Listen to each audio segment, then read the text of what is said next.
Hello, এটা আমাদের 6th episode. আমরা উচ্চ মাধ্যমিক 22 ফিজিক্স সাজেশনের যে অধ্যায় ভিত্তিক সম্ভাব্য প্রশ্নগুলো দিচ্ছি তাদের শেষ কিস্তি। তাই এখানে আমরা 3টে চ্যাপ্টার আলোচনা করার চেষ্টা করেছি: কারেন্ট ইলেকট্রিসিটি, ইলেকট্রোম্যাগনেটিক ইন্ডাকশন এবং অল্টারনেটিং কারেন্ট। এদের প্রশ্নগুলো তোমরা নিশ্চয়ই দেখবে। আর এই প্রশ্নগুলো দেখার আগে আমরা গত এপিসোডের যে প্র্যাকটিস প্রশ্নগুলো দিয়েছিলাম সেগুলো তোমাদের দিয়ে দিয়েছি, উত্তর করে দিয়েছি, সেগুলো তোমরা দেখে নেবে। তারপর এই 3টে চ্যাপ্টারের যে প্রশ্ন, সম্ভাব্য প্রশ্ন হতে পারে, সেগুলোও আমরা দিয়ে দিয়েছি। তো সেই প্রশ্নগুলো দেখে আমার মনে হয়েছে যে প্রশ্নগুলো তোমাদের দেওয়া হয়েছে তার অধিকাংশই তোমাদের জানা, অর্থাৎ তোমরা নিশ্চয়ই পড়াশোনা করেছো। তা সত্ত্বেও যেগুলো একটুখানি অসুবিধে হতে পারে বা তোমরা হয়তো মনে করছো যে এগুলো একটু কঠিন হতে পারে, সেগুলো আমি আলোচনা করে দিচ্ছি।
একের দাগের 1-এর প্রশ্ন, সচলতার সাথে ড্রিফট ভেলোসিটির সম্পর্ক। Drift velocity per unit electrical intensity is called mobility, সচলতা। দেখো এবারে 3 নম্বরের যে প্রশ্নটা, হ্যাঁ, তোমাকে এখানে ওয়াটেজ বার করতে বলা হয়েছে। তো আমরা জানি W = V²/R। তো আমাকে যেটা দেওয়া রয়েছে 100 ওয়াট, 220 ভোল্ট, তাহলে তার রেজিস্ট্যান্স আমি বার করতে পারবো। নিশ্চয়ই তুমি ফ্রম দিস রিলেশন রেজিস্ট্যান্স বার করতে পারবে, নিজেরা একটু করে নিও। তারপর সেই বাল্বটাকে ব্যবহার করা হয়েছে কোথায়? 110 ভোল্টে। তাহলে এখন ক্ষমতা ব্যয় হবে equal to same formula, 110 whole square divide by R. যে আর পেয়েছো সেই আরটা এখানে বসিয়ে দেবে, তাহলে নিশ্চয়ই তোমরা ওয়াটেজটা বার করতে পারবে। ঠিক আছে, যেটা হবে এত ওয়াট, এটার ইউনিট হবে ওহম, এটা হবে ওয়াট।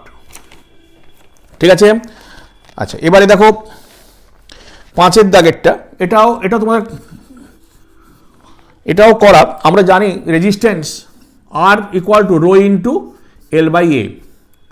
যদি উপাদান ঠিক রেখে লেন্থ চেঞ্জ করা হয় তাহলে এরিয়া কমে যাবে, মানে লেন্থ বৃদ্ধি করা হয় তাহলে এরিয়া নিশ্চয়ই কমে যাবে। তাহলে আমরা সেইটা দিয়ে আমরা বলতে পারি, তোমাকে প্রথমে বলা হয়েছে R1 = ρ × L/A, তারপর R2 ρ × কি করা হয়েছে দেখো হ্যাঁ দ্বিগুণ করা হয়েছে 12, তাহলে এরিয়া নিশ্চয়ই হাফ হয়ে যাবে, that is equal two 4R1।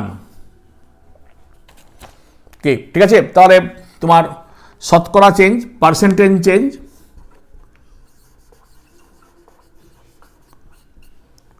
ঠিক আছে, equal to R2 minus R1 by R1 into 100%। এটা নিশ্চয়ই তোমরা সহজে করতে পারবে। ঠিক আছে, দেখো এই হলো একের দাগের মোটামুটি প্রবলেম। এবারে দুয়ের দাগের গুণ একটু দেখো। দুয়ের দাগের গুণ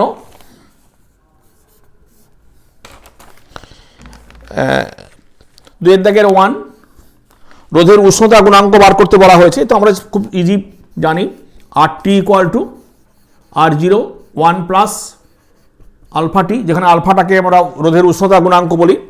তাহলে 20 ডিগ্রিতে 6 ওহম, তাহলে আমরা লিখতে পারবো 6 equal to R0 into 1 plus alpha into 20, আর 87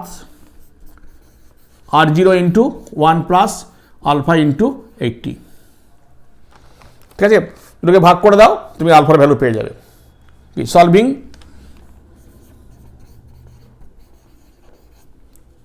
আলফা ইকুয়াল টু সম্ভবত হবে 1//ডিগ্রি সেলসিয়াস।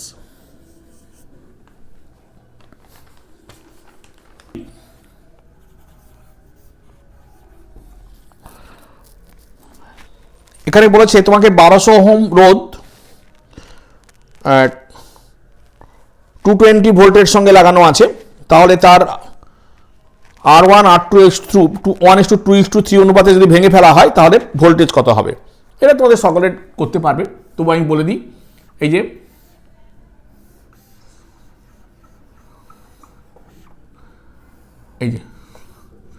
এটা তোমার 220 ভোল্ট, এটা 1200 ওহম। প্রথমে বার করো আই কত,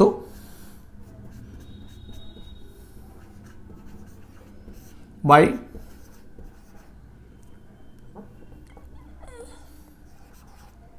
এই যে, ঠিক আছে, ইকুয়াল টু 11/60 অ্যাম্পিয়ার। এবারে এইটাকে তুমি 3টে ভাগে ভাগ করে ফেলেছো। দেখো এই যে,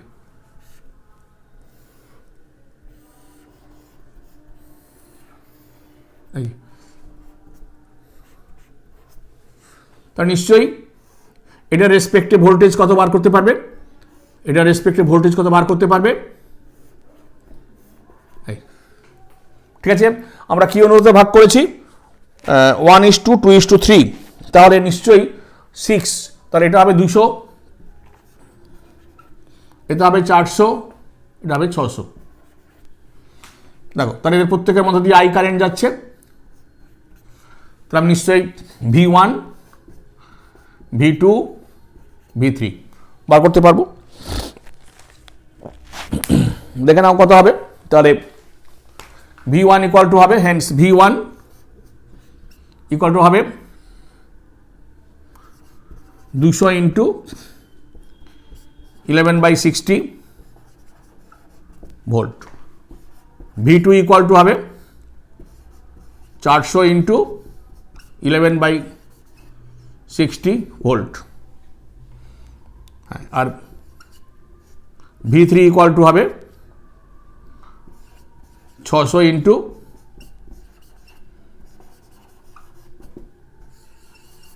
এবার নিশ্চয়ই তোমরা বার করতে পারবে, ইকুয়াল টু, হ্যাঁ ঠিক আছে।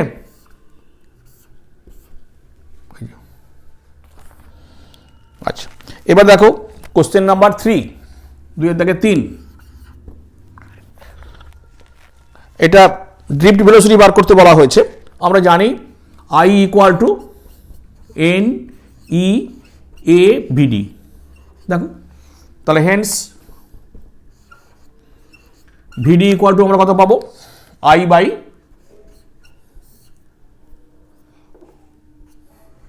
NEA, এখানে ভ্যালুগুলো বসিয়ে দাও, তুমি ভ্যালুটা পেয়ে যাবে। বুঝছে? হ্যাঁ, আমি বসিয়ে দিচ্ছি যদিও, তোমরা ক্যালকুলেশনটা করে নিও। এটা 2 অ্যাম্পিয়ার বলেছে, divided by 9 into 10 to the power 28 বলেছে, into 1.6 10 to the power minus 19, হ্যাঁ, আর into 2 into 10 to the power minus 7, আচ্ছা, এত মিটার পার সেকেন্ড। ঠিক আছে, এটা তোমায় একটু করে নিতে হবে।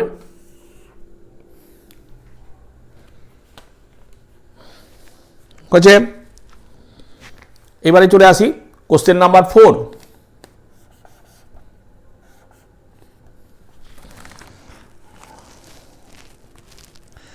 হ্যাঁ, এটা তো সার্কিটের প্রবলেম, তোমরা নিশ্চয়ই বুঝতে পারছো। পরের প্রথম যে 3টে রোধ সমান্তরাল সমবায় আছে, তাদের পরিবর্তে আমি একটা রোধ ব্যবহার করতে পারি। এই যে এটা,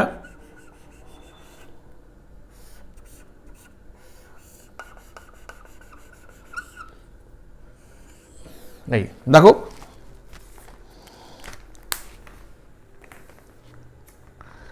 আমরা দেখো এটা 2 ওহম বলেছে, এইটা আমরা পেয়েছি সমান্তরাল সমবায় থেকে। এটা হচ্ছে 1 ওহম, 1/3 1/3 1/3 করে, এটা 3 ওহম বলেছে। তাহলে এখানে কারেন্ট বার করতে পারবো। তাহলে হেন্স I ইকুয়াল টু 6, এটা 6 volt by 6, that is equal to 1 ampere. ঠিক আছে, দেখো হচ্ছে। তাহলে এবারে যদি বলে যে এইখানে যে 3 ওহম গুণ ছিল, তাদের মধ্য দিয়ে কারেন্ট কত, তাহলে কারেন্ট থ্রু 3 ওহম, আমি যদি বলা হয় যে 3 ওহমের মধ্য দিয়ে কারেন্ট কত, আমরা এটা করব। তাহলে hence current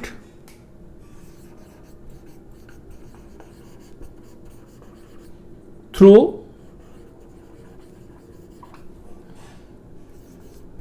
3 ohm each will be equal to, দেখো, I/3, that is 1/3 অ্যাম্পিয়ার। 3 দাগের প্রবলেমগুলো দেখো, এখানে তো প্রথমটা যে সেটা তোমার হুইটস্টোন ব্রিজ সার্কিট। তাহলে যেহেতু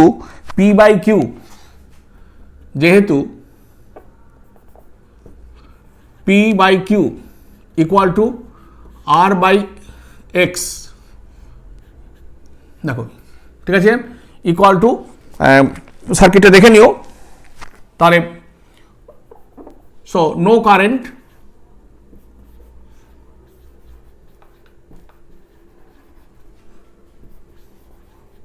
থ্রু 5 ওহম রেজিস্ট্যান্স। ঠিক আছে, তাহলে কোনো, হ্যাঁ, তাহলে যাবে না, তাহলে তুমি নিশ্চয়ই করতে পারবে। তাহলে hence total current I equal to, EMF কত আছে 12, আর এটা 10 plus 2, that is equal to 1 ampere. এটা সোজা অঙ্ক। 3 দাগের 1 আছে, 3 দাগের দেখো 2, এটা মিটার ব্রিজের problem.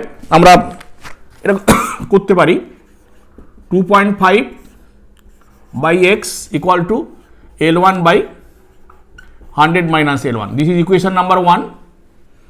R x by 2.5 equal to L2 by 100 minus L2. This is equation number 2. ঠিক আছে, তাহলে যদি এটাকে ভাগ করে ফেলি, দেখো, যদি মাল্টিপ্লাই করে ফেলি, ঠিক আছে, হ্যাঁ,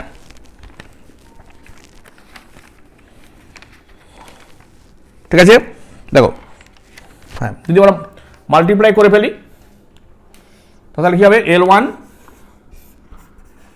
100 minus L1 into L2 100 minus L2, তো ইকুয়াল টু হয়ে যাবে 1। ইকুয়েশন 3 আর আরেকটা ইকুয়েশন পেয়েছি আমরা L1 minus L2 equal to 28.6. This is equation number 4. Solve these two. এদেরকে সলভ করো, ঠিক আছে? তাহলে তুমি দেখো L1 L2 পেয়ে যাবে। কি সলভিং 1 and 2 আমরা 1 নম্বর 2 নম্বর সলভ করতে পারি। Solving 1 3 and 4 sorry solving 3 and 4 আমরা সলভ করব। হ্যাঁ দেখো সলভ করে L1 বার করব এবং সেখান থেকে L2 বার করে x বার করে দেবো, ঠিক আছে? তাহলে L1 বেরোবে 35.7, ঠিক আছে, অ্যান্ড x বার করতে পারবো 4.5, এটা সেন্টিমিটার বেরোবে, এটা ওহম। এই যে দেখুন, তাহলে আমরা ধরে নিই A B C D, ঠিক আছে? এটা বলেছে তোমাকে 5 ভোল্ট, এটা বলেছে 4 ভোল্ট, এটা 6 ওহম, এটা 2 ওহম, এটা 20 ওহম, ঠিক আছে? তো আমরা সরি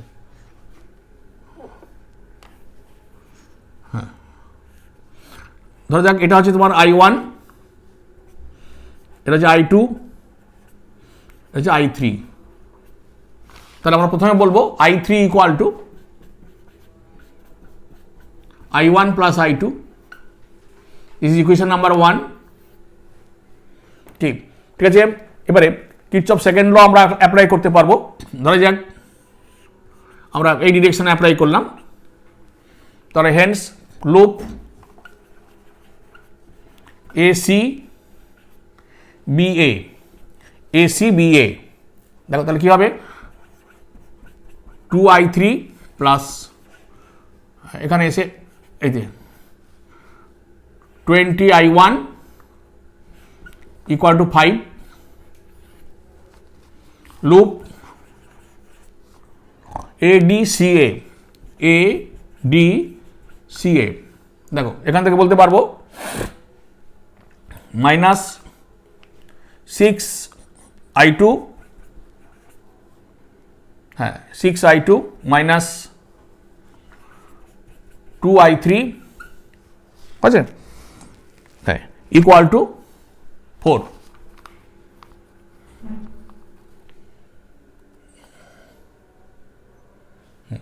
ইকুয়াল টু -4 হচ্ছে। দেখো তাহলে আমরা I3 জায়গায় পুট করে দেবো, তাহলে এটাকে প্লাস করে দাও, ঠিক আছে? দেখুন তাহলে solving 1 2 and 3, okay, we get I1 and I2, therefore I3। দেখো সলভটা নিশ্চয়ই নিজেরা করে নিতে পারবে, ঠিক আছে? তাহলে আমরা কারেন্ট ডিরেক্টরিজ থেকে এই প্রবলেমগুলো করতে পারলাম, ঠিক আছে? এবার আমরা চলে আসি ইলেকট্রোম্যাগনেটিক ইন্ডাকশন। লেঞ্জ ল খুব ভালো করে পড়বে, হ্যাঁ লেঞ্জ ল খুব ভালো করে পড়বে, ঠিক আছে? তা দেখো এখানে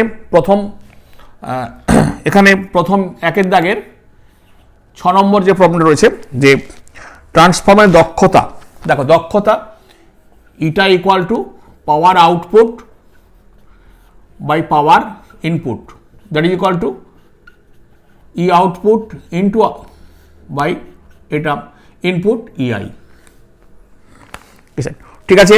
দেখুন এটা হলো ট্রান্সফরমারের দক্ষতা, ঠিক আছে? তারপরে হ্যাঁ প্রশ্ন করতেই পারে যে জেনারেটরে কোন নিয়ম ব্যবহার করা হয়। হ্যাঁ, মনে রাখবে ফ্লেমিংস রাইট হ্যান্ড রুল। এবারে চলে আসি দুয়ের দাগের 2। দেখো, এটা মোশনাল ইএমএফ, গতিশীলতার জন্য আবিষ্ট তড়িৎচালক বল, E equal to minus d phi by dt, that is equal to minus d by dt b l, let displacement হয়েছে x, তা নিশ্চয়ই এখান থেকে বলতে পারবো মাইনাস b l v, এত volt. Minus sine gives the direction of the EMF। ঠিক আছে। হ্যাঁ, এবার দেখো ঠিক একই রকমের জিনিস 3-এর দাগে একটা প্রবলেম বলা আছে। 3-এর দাগের যেটা, সেটা জাস্ট এটারই একটা অ্যাপ্লিকেশন বলা আছে। লেংথ দেওয়া রয়েছে, বি দেওয়া রয়েছে, ভেলোসিটি দেওয়া রয়েছে, তোমাকে জাস্ট ভ্যালুটা বার করতে হবে। তুমি নিজেরা করে নিতে পারবে। E equal to minus B এর value 8 into 10 to the power -5 into L হচ্ছে 2 মিটার ইন্টু ভেলোসিটি দেওয়া রয়েছে 30 meter per second. 30 meter per second, এটা ক্যালকুলেট করে দেখো কত হয়। ঠিক আছে। হ্যাঁ, অবশ্যই negative sign gives the direction of the EMF.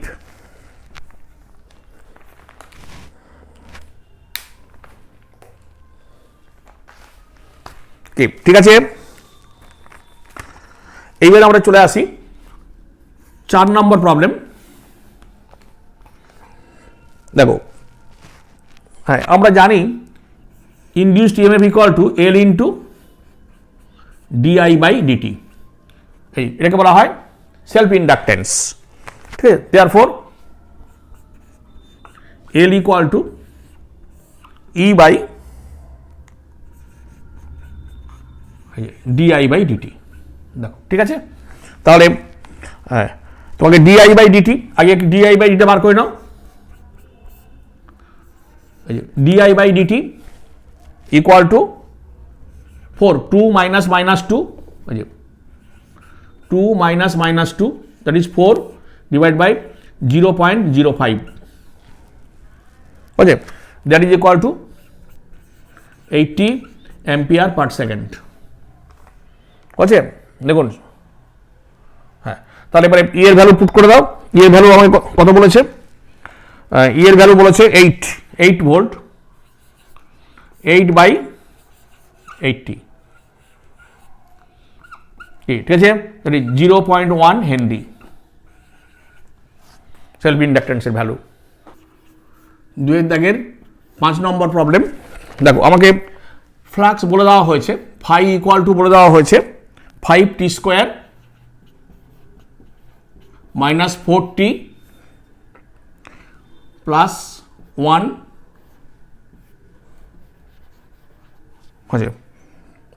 Weber. বুঝছে? তাহলে আমাকে ই বার করতে বলা হয়েছে, এত সেকেন্ডে আই কারেন্ট বার করতে বলা হয়েছে। তাহলে হ্যান্স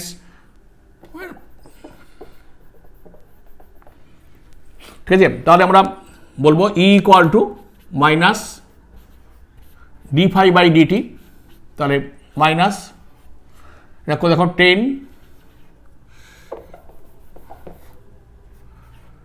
10t -4 হচ্ছে। অবশ্যই তোমার নেগেটিভ সাইন কি করবে? Gives the direction of the current. হ্যাঁ, তাহলে at T equal to 0.2 second, এখানে বসিয়ে দাও, 0.2 বসিয়ে দাও। তাহলে ই ইকুয়াল টু হয়ে যাবে 0.2 বসালে 2, হ্যাঁ, তো প্লাস 2 ভোল্ট। ঠিক আছে। দেখুন, ঠিক আছে। তাহলে I equal to E by R, that is 2/10, হ্যাঁ, দ্যাট ইজ 0.2 অ্যাম্পিয়ার হচ্ছে। এইবারে আমরা আসি 3 দাগের প্রবলেম, এগুলো সব অল্টারনেটিং কারেন্টের প্রবলেম।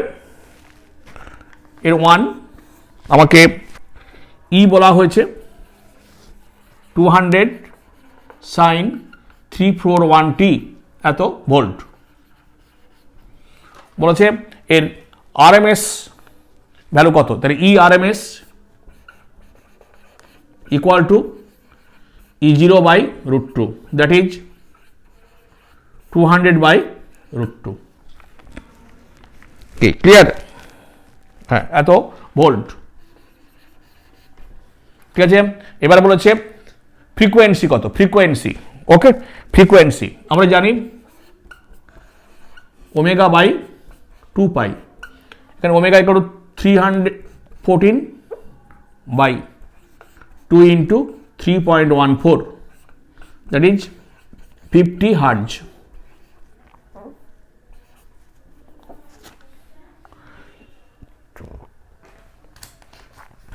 ঠিক আছে,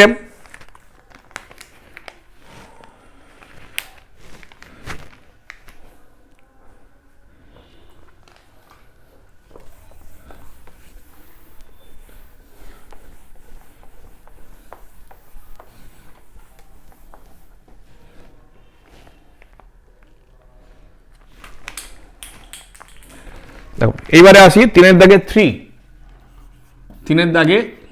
3 কি বলেছে, আইআরএমএস। ও আমরা জানি এটা আরএমএস এর ডেফিনেশন, দিস দ্য ডেফিনেশন, যে এসিতে ঠিক যে পরিমাণ তাপ উৎপন্ন করতে হয় ডিসিতে আরএমএস ভ্যালু, তাহলে hence IRMS equal to I0/√2। দেখো তোমার এখানে I0 কত বলেছে, 1.41 ভোল্ট, 1.41 আর √2 ভ্যালু বসিয়ে দাও, that is equal to 1 ampere. Okay, হ্যাঁ, ডিসি 1 অ্যাম্পিয়ার, এটা ডিসি, এই পরিমাণ ডিসি দিতে হবে। ঠিক আছে, দেখো এইগুলোই প্রবলেম মোটামুটি দেখলাম, এগুলো ভালো প্রবলেম, বাকিগুলো তোমাদের করতে পারবে। আর একদম শেষে যে প্রবলেমটা আছে 5 নম্বর প্রবলেম, তো এখানে তোমাকে একটা এলসিআর সার্কিট দিয়েছে, LCR, তার সঙ্গে এসি লাগানো আছে। দেখো LCR, ঠিক আছে। তাহলে প্রথমত আমরা এর ফেজ ডায়াগ্রামটা এঁকে দেখাতে পারি। দেখো তাহলে এর ফেজ ডায়াগ্রামটা দেখাই, যেগুলো কাজে লাগবে আমরা সেগুলো দেখিয়ে দিচ্ছি। এই যে এদিকে তোমার I, ঠিক আছে, এদিকে তোমার V, এটা অরিজিন, ঠিক আছে। তাহলে আর VR একই ফেজে থাকে, that is VL and that is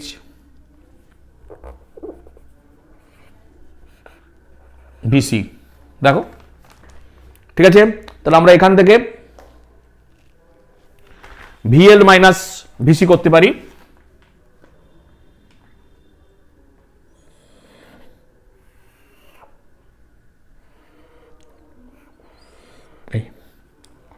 ঠিক আছে, দেখুন স্যার, আচ্ছা, that is VL minus VC, আছে। তাহলে জয়েন করে দাও, হ্যাঁ, এটা তোমার হয়ে যাবে E, and this angle is phi। দেখো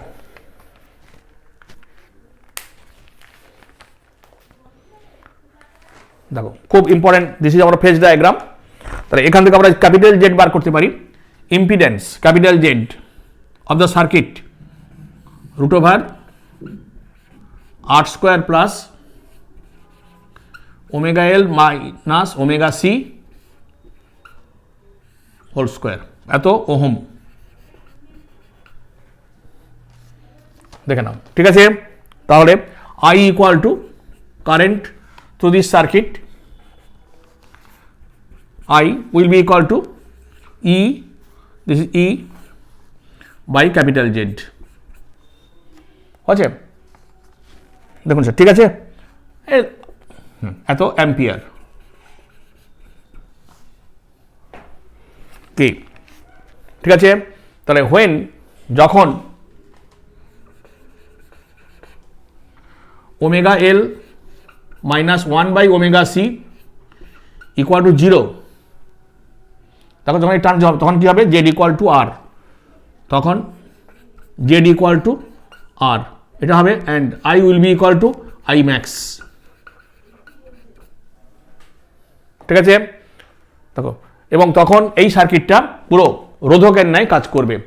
the circuit behaves like a resistive circuit, ঠিক আছে। তো আমরা ওমেগার ব্যবহার করতে পারবো, hence omega equal to 1/√L into C, ঠিক আছে। দেখুন, হ্যাঁ, আর এর সাথে আরেকটা রয়েছে পাওয়ার, আমরা পাওয়ারটা বার করতে পারি, এই সার্কিটের পাওয়ার, ঠিক আছে। তাহলে এটাই, তাহলে এই সার্কিটের ক্ষমতা, পাওয়ার যদি বার করি, পাওয়ার অফ দ্য সার্কিট, হ্যাঁ পাওয়ার বলতে এখানে অ্যাভারেজ পাওয়ার,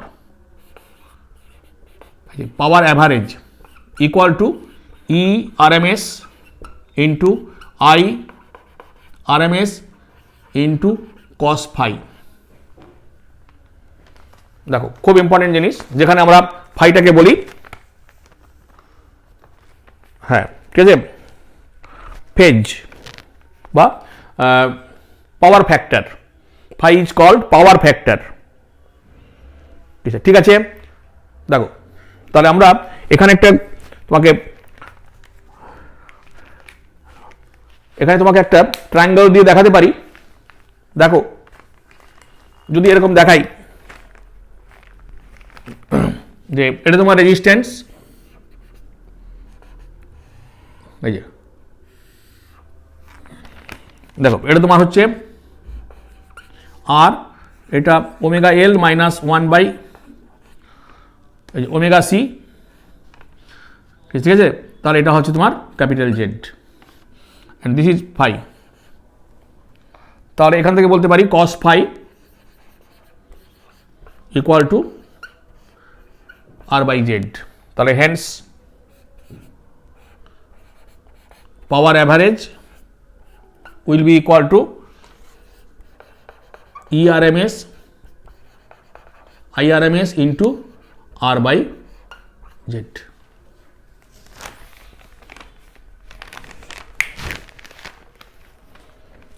ঠিক আছে।